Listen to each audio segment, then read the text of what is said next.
La prosa helenística, que tuvo un desarrollo harto interesante, a pesar de que no logró las alturas de su hermana la poesía, al menos en el interés despertado en la época, propiamente estaríamos hablando de la historiografía, la filosofía y las ciencias, estas últimas desarrolladas profusamente durante el periodo. Nos acercaremos desde una visión literaria a los historiadores, incluyendo aquellos que escribieron de otros pueblos, pero lo hicieron en griego. Desde el siglo IV a.C. se había producido un extenso y pujante desarrollo de la historiografía helena, y dicha tradición penetró en el helenismo en una época en que los sucesos históricos se producían continuamente, siendo sus narradores tan variados y múltiples que el propio Dionisio de Halicarnaso dirá después que el día no tendría horas suficientes para pasar revista a todos ellos. Por lo que, siguiendo a este antiguo autor, aquí tampoco habremos de pasar revista a todos los historiadores, sino que, en líneas generales, auscultaremos el desarrollo de la historia helénica y solo nos detendremos en aquellos autores más importantes. La historiografía griega del periodo arranca obviamente del clasicismo, pero pronto sigue dos caminos que corrieron muy cerca, y con los años arrancarán los reproches del más importante historiador del periodo, Polibio. Conviene que el historiador, con su obra, no intente fascinar y maravillar al primero que encuentre. Conviene que no invente discursos en cualquier oportunidad y que no describa las consecuencias marginales de lo sucedido. Esto corresponde a los autores trágicos. El historiador debe limitarse a recordar lo que en verdad se dijo y se hizo, por vulgar que sea, pues la finalidad de la historia y de la tragedia no coinciden, al contrario, se oponen polarmente. Esta última debe usar las palabras más persuasivas, en cualquier circunstancia mover y hacerse suyos a los espectadores. El historiador, en cambio, debe intentar siempre enseñar y convencer a los estudiosos. Su palabra y su obra deben responder a la verdad. En la tragedia, guía lo convincente, aunque sea falso, y ello mintiendo a los espectadores. La guía de la historia es la verdad. La historia persigue el provecho de sus cultivadores.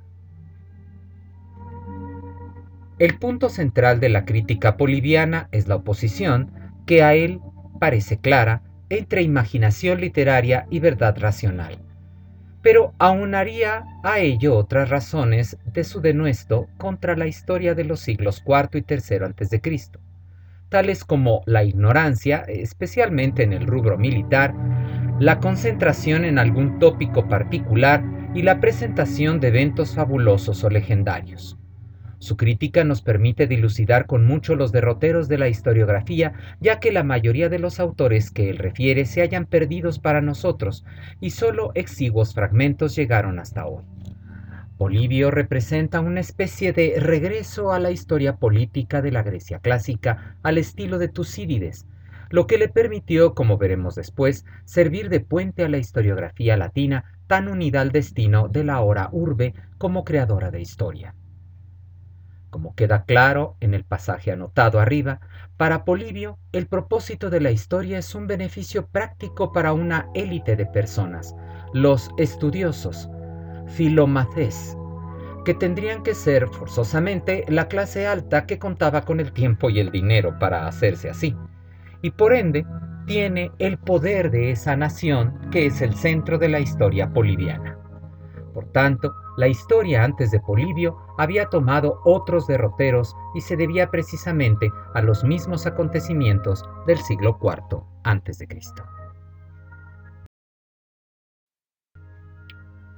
Según señala Alvin Lesky, el conflicto manifiesto en la historiografía nace de una visión más amplia, de una polémica surgida antes, cuando los ideales estilísticos de la simplicidad y de la claridad entraron en colisión con la epidíctica gorgiana y su interés en el efecto poético. Este fenómeno de índole estilístico-literario estuvo acompañado de otros igualmente importantes: la concepción de la historia continuada y la presencia de la indiscutible figura de Alejandro.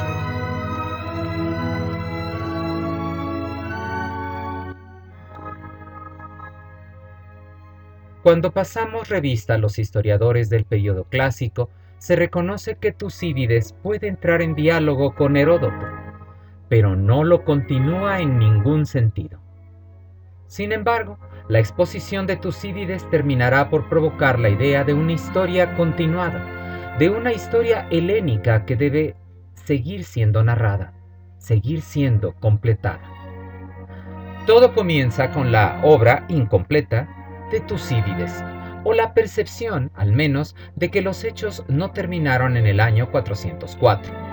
Dicha percepción llevaría a la conformación de un estilo historiográfico denominado helénica o historia griega, y fue quizá Jenofonte quien dio inicio a esta tendencia con su obra así designada y concebida como la complementación y continuación del proceso histórico helénico. No obstante, si Jenofonte escribió siguiendo sus propias fuentes y recursos y lo llevó hasta sus propios tiempos, alrededor del año 390-380 a.C., no fue él quien inició el fallido pensamiento de ver los hechos de la guerra como un todo, como tampoco lo fue Tucídides, consciente, por su parte, de que su propia redacción sería concebida como la guerra del Peloponeso, cuando en realidad era la narración de diversas guerras. De hecho, más tarde o más temprano se concibió que la obra de Tucídides presentaba un vacío, aunado al desorden político que presentó Atenas por las mismas fechas en que el historiador dejó de escribir, y llevaron a otros a desear escribir sobre esos eventos y retomar la historia donde había sido abandonada. Hay entonces cierto elemento fortuito en todo ello, pero también un juicio político e histórico involucrados, aunque su razón pudiera ser de índole diversa, siendo el principal de ellos la visión, es así plenamente tucidídea, de que la historia debía ser contemporánea y validada la posibilidad de que otros inmiscuidos en su propio tiempo quisieran narrar los eventos que pasaban prácticamente frente a ellos.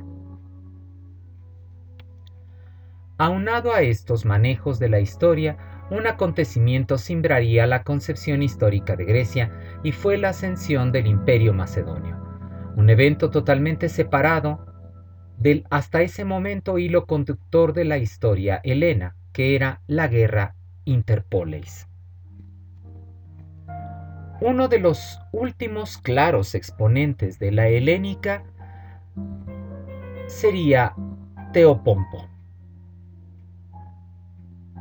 No continuando la visión entre Atenas, Esparta y Tebas, puesto que el gigante nórdico ya se erguía como el agente catalizador de los nuevos derroteros históricos. Sin embargo, uno de los principales y primeros exponentes de los historiadores de Filipo y de Alejandro Magno, Calístenes, aún guarda un vínculo con la idea de una historia continuada, ya que todavía titula su obra Helénicas. Era lógico que los hechos que seguirían al ascenso de Filipo al trono, así como las relaciones incómodas con Grecia, hacían ver que la balanza de Clio se inclinaba hacia Macedonia. Pero en el título de Calístenes podemos comprobar igualmente que se quería hacer un énfasis en la relación que tenían los helenos con el nuevo imperio, que Grecia era el teatro de acción de los deseos monárquicos de su vecina, así como de la integración a ella que desde tiempos del padre y abuelo del joven rey se venía dando. De tal suerte, la distinción antes clara entre la historia de Grecia y la historia universal se hizo cada vez más tenue, de tal suerte que se abandonaría la idea de una helénica en favor de una generalidad, y los historiadores griegos de diversas ciudades comenzaron a escribir sobre diversas tierras y diversos hechos, pero ya no era propiamente una historia griega, mas sí una historia continuada. Junto a este movimiento de la temática de la historia, también paralelamente se dio un cambio en la concepción de cómo debía escribirse dicha historia. Todo comenzó con la visión aristotélica de las biografías, que vemos alcanzar la obra de un Diógenes Laercio muchos siglos después. La biografía peripatética tuvo una vida muy pujante. Sus raíces podemos extenderlas a piezas socráticas como la Apología de Platón o la Ciropedia y el Agesilao de Jenofonte, o quizá a los cuentos que ya ocupaban las páginas de Heródoto. Pero el fuerte impulso surge con el Perípato y los estudios del carácter que tanto gustaban a Aristóteles y se comprueban en sus éticas. Pero fue inevitable que en este naciente género irrumpiera lo anecdótico y lo novelesco, en otras palabras, lo literario e imaginativo. La degeneración de la narración biográfica trajo una manía por la dramatización de la historia. Por un lado, tenemos una preocupación por la forma que no se había visto como característica del género histórico. Por otro, una inclinación al efectismo de la narración en detrimento de lo que se considera la verdad histórica. El empleo de los recursos oratorios ya patentes en un amante de la historiografía, como lo fue Tucídides, no se limitan más. Quizá, como sugería von Fritz, dicho interés creativo parte de una mala lectura de la poética aristotélica que concede preeminencia desde el punto de vista filosófico a la poesía sobre la historia, ya que ésta, dadas sus posibilidades de concentración y de indicación enfática, puede realzar las grandes líneas de un caso determinado, y por ello la historia se enfocó a alcanzar esta meta y desestimaron la idea didáctica de la escuela isocrática, también en boga por aquella época.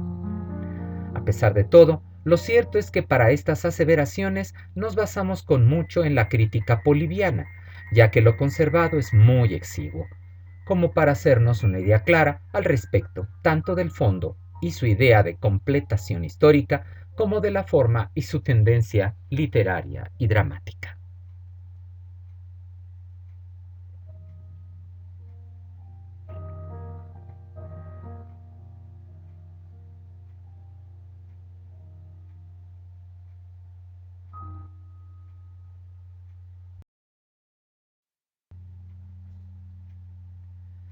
Las obras históricas del periodo helenístico se hallan perdidas en su mayoría. Incluso los grandes nombres como Polibio o Diodoro de Sicilia tienen vacíos que completamos con las citas de historiadores posteriores, incluso romanos. De tal suerte, cuando hablamos de los historiadores helenísticos, hablamos de fragmentos.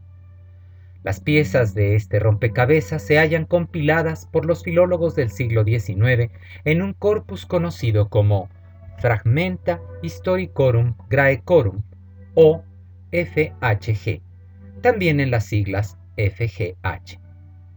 Si bien se han hecho otros compilados como todos aquellos pertenecientes a la historia de Alejandro, en razón del periodo que nos ocupa, auscultaremos a los principales representantes de la historia, ciñéndonos principalmente a los siglos III a I a.C., pero tangencialmente también de algunos que los precedieron en el tiempo y propiamente pertenecen a finales del siglo IV, tal como ya aconteció con los comediógrafos de la Mese o de los propios Menandro y Teofrasto.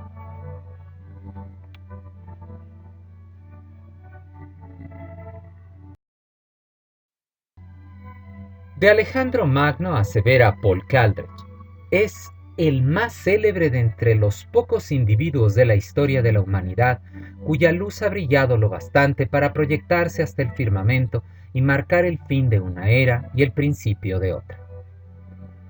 Una figura de tal envergadura produjo mucha literatura, no toda de altos vuelos, por supuesto, y fue el propio príncipe quien inició esta tendencia, pues fomentó el desarrollo de una literatura acerca de su persona y hazañas. En su ejército no solo iban soldados, sino también ingenieros, técnicos y un historiador oficial, Calístenes, sobrino de Aristóteles, así como poetas y eruditos encargados de celebrar sus conquistas y describir sus proezas. De Calístenes se conservan unos 60 fragmentos indirectos y debemos entender que esta era la historia oficial que Alejandro pretendía llegar a oídos de su pueblo, tanto macedonio como heleno. El texto de Calístenes comprendía lo acaecido entre el 331 hasta el 329, año del asesinato del historiador por el propio monarca.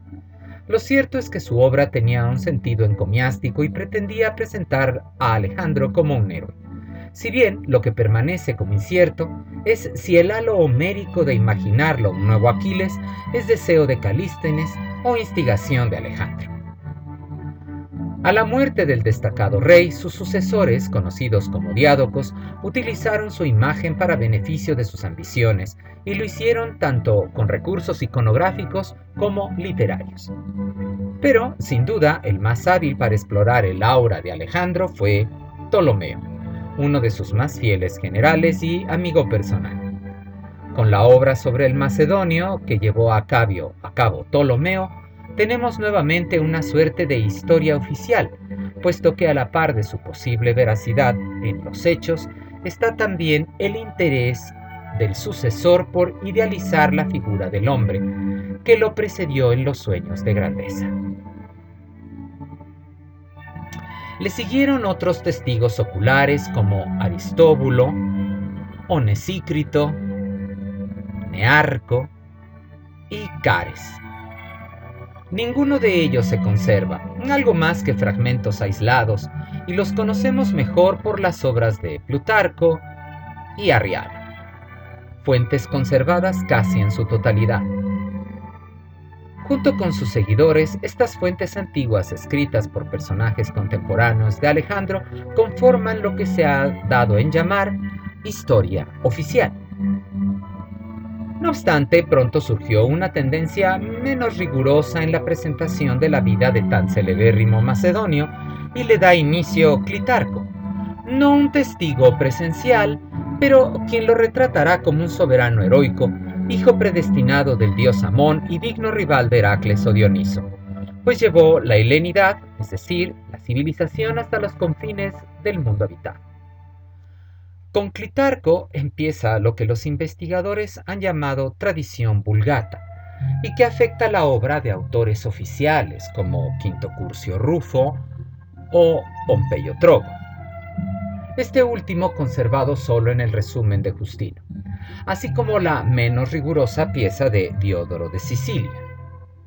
Dato curioso y por ello digno de mención es una obra de corte vulgata atribuida a una mujer, Nicóbula, que Caldrech considera un opúsculo difamatorio.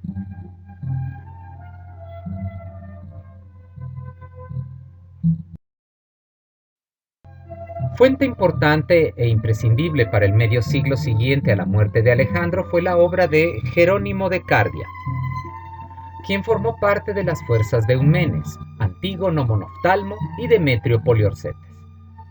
Jerónimo escribió su historia en los últimos decenios de su vida, la cual se desarrolló entre el 350 y el 260 a.C. Es probable que ésta discurriera de la muerte de Alejandro a la de Pirro de Epiro, siendo así ampliamente empleada por Plutarco, Arriano y Diodoro. Según se puede apreciar en los escasos fragmentos conservados, su conocimiento se fundaba en el de primera mano de los hechos. Se dice que Jerónimo redactó su obra objetiva con la idea de contraponerse a la nueva tendencia de la historia patética que desarrollaban Filarco y Duris.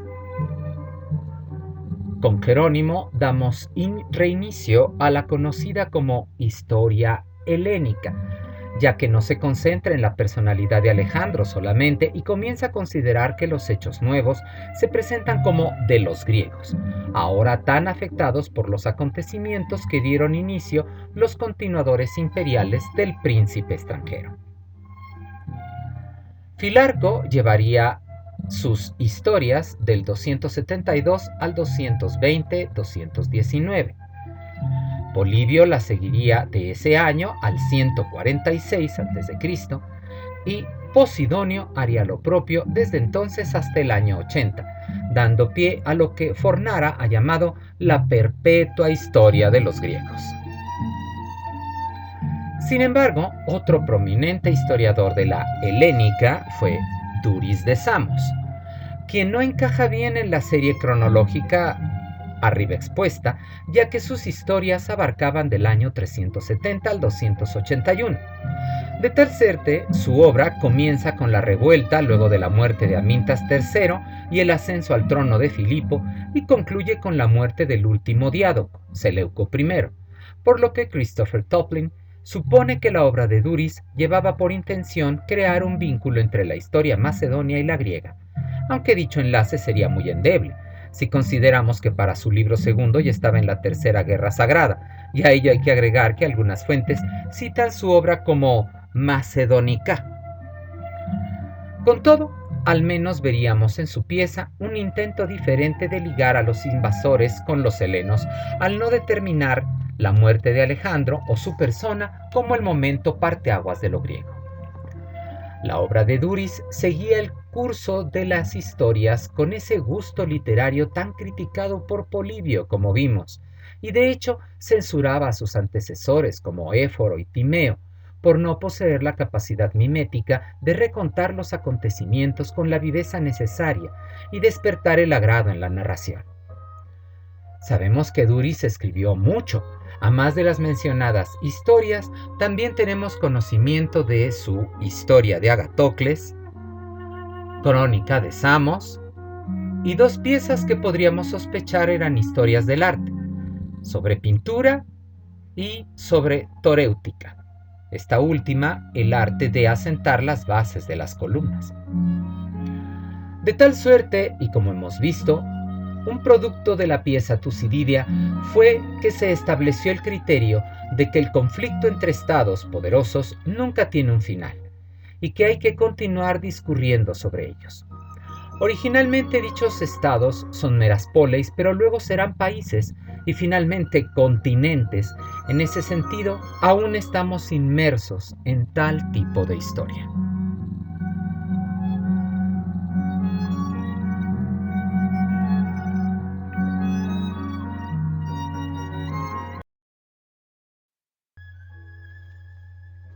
Una de las consecuencias paralelas a las conquistas de Alejandro fue la difusión de la cultura helena en tierras no griegas.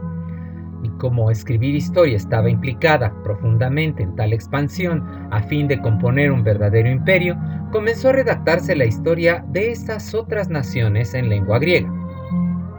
Este gusto en realidad provenía de otros tiempos. Arrancaría con Heródoto y sus textos sobre Egipto y Persia, así como el gusto de otros historiadores por sus propias ciudades o regiones, pero que se vería acrecentada por los nuevos territorios conquistados en aquel siglo III, y da pie a un verdadero desarrollo hipertrófico, como lo denomina Alvin Lesky.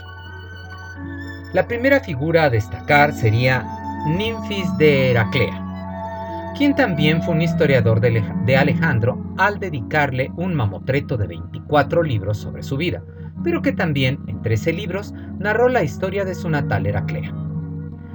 Esta literatura tenía más un carácter anticuario que histórico.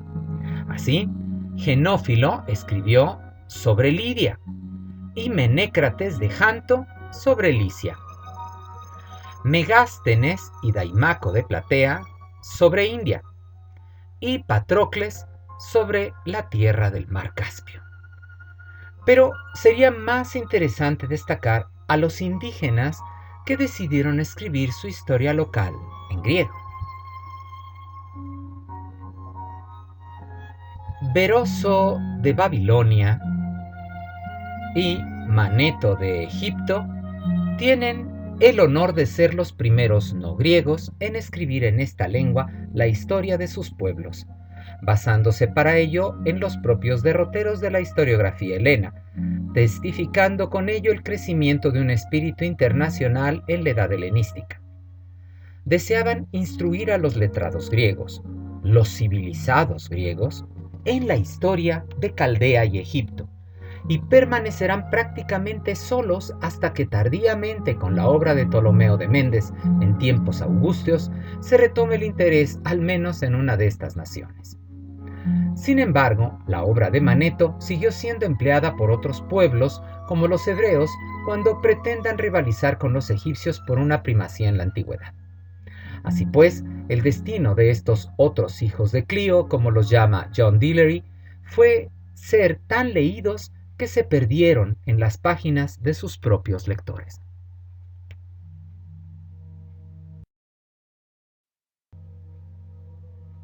Beroso era sacerdote del dios Bel o Baal y escribió la historia de su natal Babilonia en 3 libros cuyo título se refiere tanto babilónicas como caldaicas. Los testimonios antiguos aseveran que redactó su obra en tiempos del rey Antíoco I Sóter, es decir, entre el 281 y el 261 a.C. Por desgracia, solo se conservan modestos fragmentos y son citas y paráfrasis, principalmente de Flavio Josefo y los autores cristianos, llegándose a sospechar que en realidad ambos abrevan de una compilación del siglo I, obra de Alejandro Polihistor.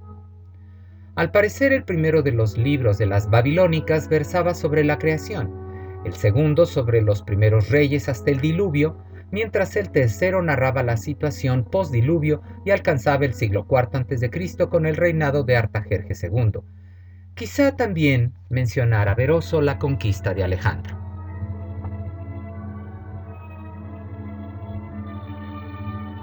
En el año primero apareció desde el Mar Rojo, en el sitio que limita con Babilonia, una criatura impertérrita por nombre Oanes.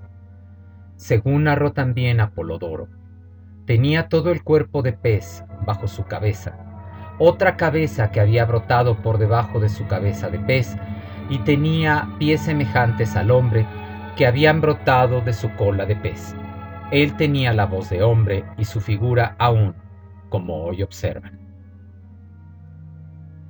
Oanes concedió a la humanidad los dones de la civilización, las ciudades, la escritura, las leyes y la agricultura, y concluye con esta frase el historiador: apode tu chrono ekeino uden alo perison geurecenai, es decir, desde aquel tiempo ninguna otra cosa mejor se ha encontrado. De tal suerte, Oanes se une a otras figuras paralelas como el griego Prometeo y el etrusco Tages. El libro segundo estaba constituido por una lista que contenía los 10 gobernantes de Babilonia, desde el primero al oro, cubriendo un periodo de 432.000 años.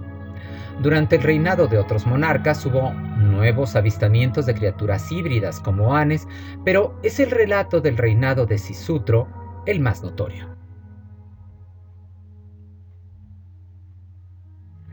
Dice pues el mismo Alejandro a partir del escrito de los caldeos que, yendo más allá otra vez de los años del rey Ardato, cerca de 10, el que llaman entre ellos Sisutro, habiendo muerto Ardato, su hijo Sisutro reinó entre los saros 18.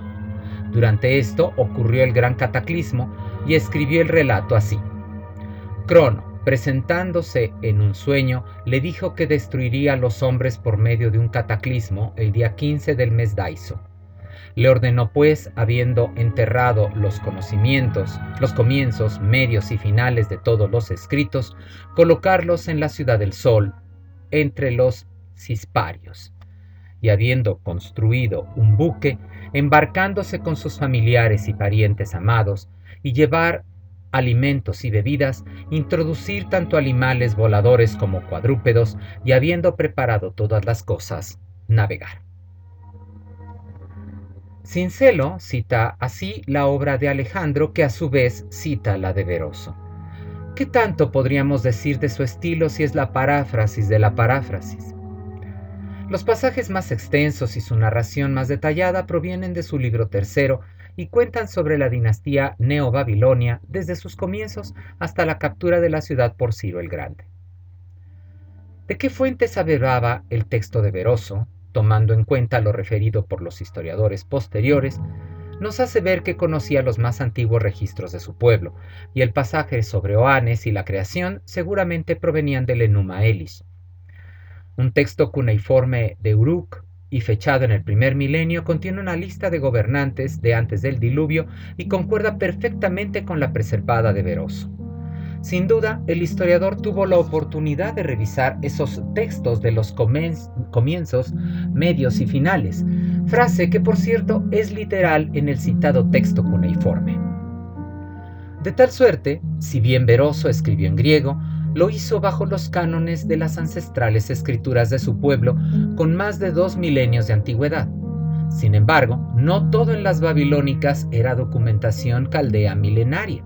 Había también una perspectiva helena en su conformación. se reconoce el gusto por la polémica y los elementos persuasivos. Flavio Josefo informa que Beroso discordaba con las fuentes helenas que atribuían a la reina Semíramis la fundación de Babilonia, que era la versión oficial de la historiografía griega, cuando en realidad había que atribuirse a Nabucodonosor. De tal suerte, comprendemos que mucho del ánimo de Beroso era influenciar a los greco-macedonios, sus nuevos amos, con una visión menos fantasiosa de su tierra y también halagar a sus amos, Seleuco y Antíoco I, con relatos de antiguos padres e hijos que construyeron la grandeza de Babilonia, otorgándoles un modelo de conducta que simultáneamente legitimara a los nuevos gobernantes y dejara claro al propio tiempo la importancia y el legado de su cultura. ¿Tenía pues en la mente una audiencia helena? Muy probablemente, ya que hay implícito en su obra los principios historiográficos y filosóficos griegos. En el relato del diluvio, el mes mencionado, Daiso, era un mes macedonio, y ello es helenizar el momento. Aunque dé un nombre autóctono al héroe de su relato y lo ubique en una ciudad de la región, logrando con ello que su obra fuera leída por los nacionales con el mismo interés que lo harían los extranjeros avecindados. Este tipo de historia es verdaderamente de grandes alcances.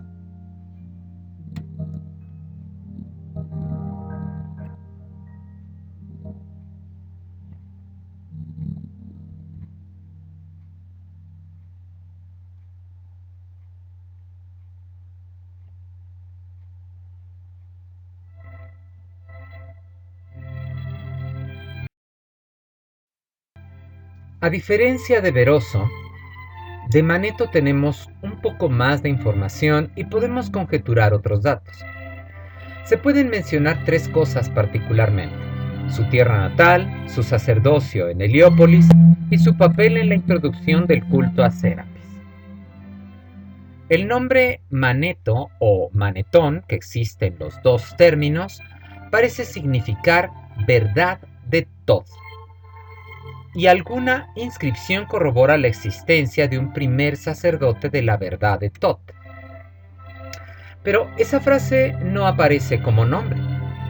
Se dice también que Maneto escribió poco después de Beroso, por lo que se considera que la obra de estos dos personajes revelara las rivalidades entre los dos reinos, el Seleucida y el Ptolemaico.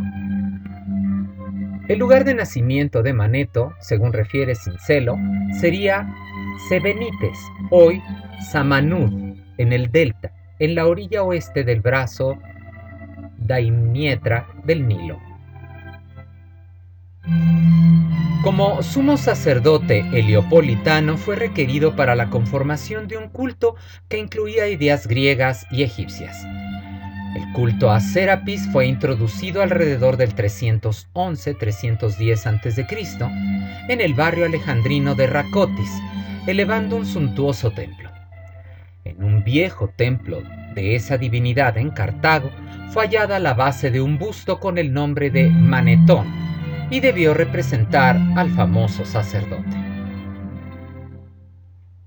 Se atribuyen 8 obras a Maneto: Egipsiaca o Historia de Egipto, el libro de Sotis, el libro sagrado, Epítome de las doctrinas físicas, sobre las festividades, sobre los ritos y religión antiguos, sobre la manufactura del sifi, es un tipo de incienso, por cierto, y críticas a Heródoto. Se señala que el texto sobre Sotis no es de Maneto y que el referido Heródoto no debió ser un libro aparte, aunque sí conocemos de su disputa con el historiador griego. La especulación sobre las 6 obras restantes ha sido vasta, pero no hay forma de contradecir fehacientemente la tradición de su existencia. La historia de Egipto estaba dividida en 3 libros. De los fragmentos que se conservan emergen largas narraciones, preservadas principalmente por Flavio Josefo, y una larga lista de dinastías transmitidas como un epítome, seguramente no realizado por Maneto, si bien de época temprana, y que podemos leer gracias a Sincelo y la versión armenia de Eusebio. La lista es de capital importancia porque enumera a los faraones desde tiempos remotos hasta la dominación persa. Están divididos en dinastías y cada uno, así como su dinastía, presentada con los años de reinado. Dicho listado no es un mero catálogo, sino que se anexan algunos datos como eventos extraños, aparición de animales mágicos o descubrimientos maravillosos. Sin embargo, dado el estado fragmentario, es difícil decir si lo conservado es plenamente de Maneto o se haya corrompido por otras manos, o incluso si es espurio. Sobre las posibles fuentes de la obra histórica de este sacerdote egipcio, su editor, W. G. Waddell, asegura: un sumo sacerdote egipcio avesado en la literatura griega tendría una invaluable oportunidad, en los primeros tiempos ptolemaicos, escribir una excelente y puntillosa historia de Egipto. Él tendría acceso abierto a registros de todo tipo, papiros en los archivos del templo, anales, libros sagrados de liturgias y poemas, tablas de jeroglíficos, esculturas e innumerables inscripciones. Dichos registros, ninguno que no fuera un sacerdote egipcio podría consultar y leer, y solo un estudioso podría asimilar las obras de los historiadores griegos y podría hacer un juicio y un uso científico de tan abundante material. Y todo ello sin contar con el material oral en forma de tradiciones y leyendas, por lo que no es posible identificar sus fuentes con exactitud aun cuando se han hecho esfuerzos y se han podido obtener algunos resultados. Las fuentes helenas son más fáciles de reconocer. Sin duda empleó a Heródoto y a su contemporáneo Hecateo, con quien pudo tener una amistad ya que era miembro de la corte de Ptolomeo Sóter. Para John Dillery, incluso la disposición de una lista con anecdotario provendría de la influencia del griego. Cierto que Maneto tiene errores, pero Waddell provendría, según él, de escribas y revisores. Más Dillery sugiere que algunas distorsiones provendrían de la visión egipcia. Por ejemplo, según Maneto, los iccios gobernaron por 517 años y fueron 6 reyes. Hoy sabemos que el periodo iccio no duró sino una centuria. Ello hablaría, según el autor, del efecto aterrador que esa conquista provocó a los egipcios y no de una estulticia del sacerdote. Con todo, y como ya ocurrió con Beroso, Maneto tendría un ánimo didáctico al escribir su pieza. Deseaba instruir sobre su verdadera historia y mitología a los extranjeros que ahora habitaban Egipto.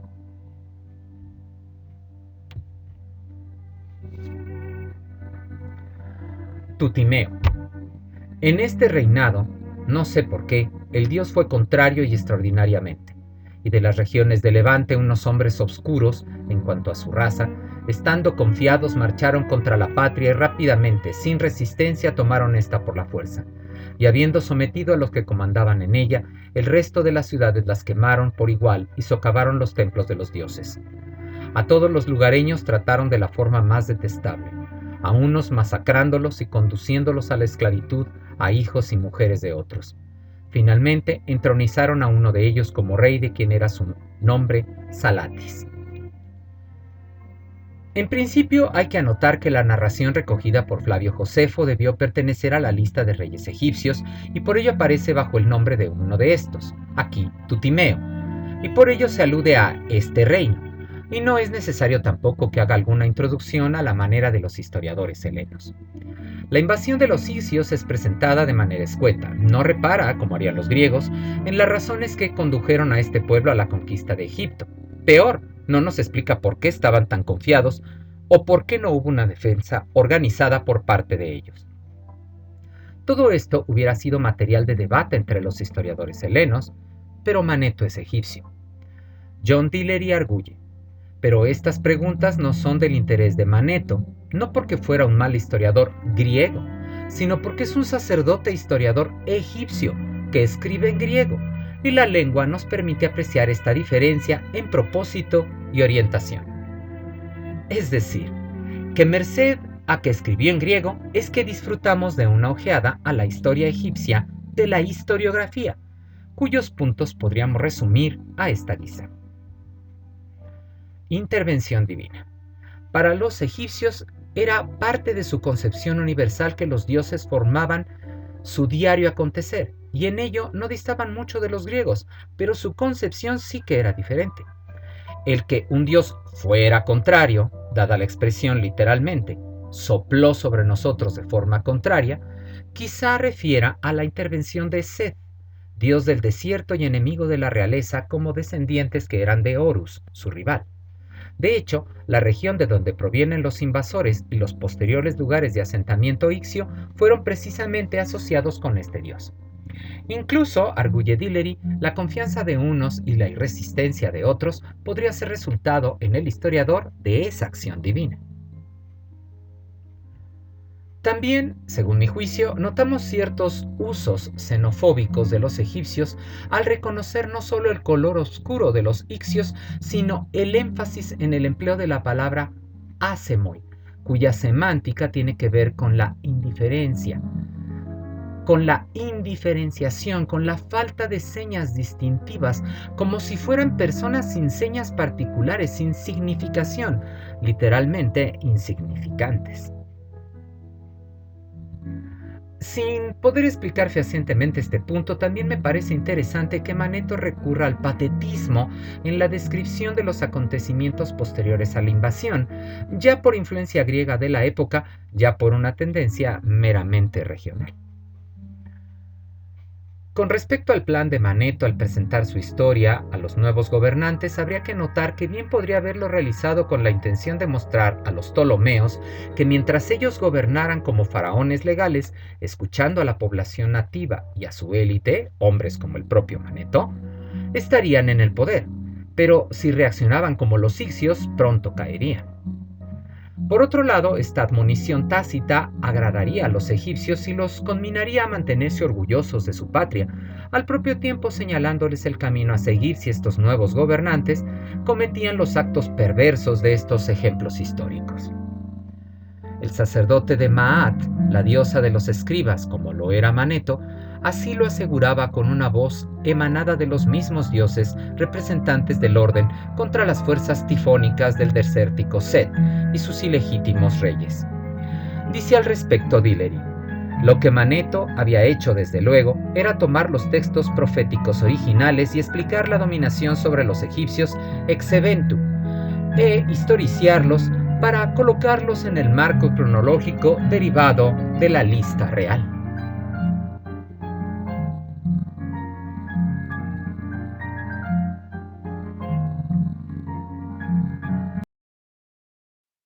¿Para qué emplearon la lengua griega estos historiadores extranjeros?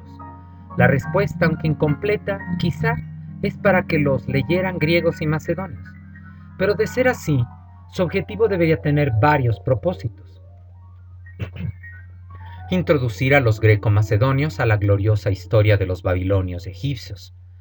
De lograrlo, dar a los nuevos reyes modelos exitosos de gobierno y a la vez presentar una ideología para los legítimos soberanos, e implícitamente advertir a los seleucidas y a los ptolomeos sobre ciertas acciones que pudieran presentar sus gobiernos como ilegítimos a los ojos de los nativos y su élite a la que pertenecían tanto Beroso como Manetho. Por lo que se comprendería por qué la tradición nos habla de que ambos historiadores dirigieron a Antíoco y Ptolomeo II sus obras respectivamente. Junto a este objetivo se reconoce por igual que ambos historiadores se presentarían con cierto orgullo de raza y cultura, y favorecían a sus regiones, Beroso a Babilonia y Manetho a la ciudad de Heliópolis y Memphis, el foco de muchas de sus narraciones, y dejando a Tebas en un lugar subsidiario. Igualmente estaría el interés en su lengua natal, puesto que el rescate de todo este conocimiento útil para los nuevos reyes provendría del respeto a las tradiciones locales y a la implantación de una lengua franca, sí, pero no a la desaparición de la lengua anterior. Un gusto colonial, si se quiere así comprender. De tal suerte, su auditorio greco-macedonio no sería el único. También se esperaría el gusto de los nativos que pudieran tener acceso a esta nueva forma de leer su historia. No es un accidente que sea precisamente Flavio Josefo quien nos regale muchos de los textos de estos dos historiadores. Él también es una figura de autoridad que llevó la historia judía a los oídos de los extranjeros griegos y romanos, a la par que rescató la vieja historia para los propios judíos que ya no conocían las antiguas tradiciones luego de la diáspora. Esta historiografía en griego no necesariamente es griega, mas es un diálogo de naciones de distinto origen, pero con una meta común: trascender.